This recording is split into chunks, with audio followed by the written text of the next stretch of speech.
ಬಂಟ್ವಾಳ ತಾಲೂಕಿನ ಪೇರಮೊಗ್ರು ಗ್ರಾಮದ ದೇಂತಡ್ಕ ಶ್ರೀ ವನದುರ್ಗ ದೇವಸ್ಥಾನದಲ್ಲಿ ಜಾತ್ರಾ ಮಹೋತ್ಸವ ನಡೆದಿದೆ. ನಿನ್ನೆಯಿಂದ ಆರಂಭಗೊಂಡ ವರ್ಷಾವಧಿ ಜಾತ್ರೋತ್ಸವ ಈ ತಿಂಗಳ 20ರವರೆಗೆ ನಡೆಯಲಿದೆ.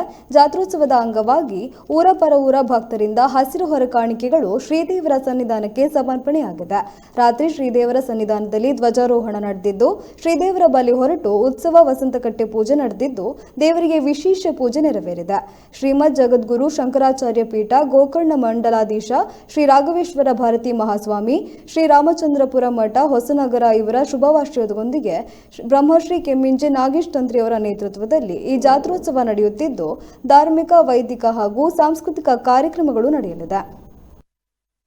ಜಾತ್ರಾ ಮಹೋತ್ಸವ ನಮ್ಮೆಲ್ಲರ ತಾಯಿ ಶ್ರೀ ವನದುರ್ಗೆಯ ವೈಭವದ ಜಾತ್ರಾ ಮಹೋತ್ಸವ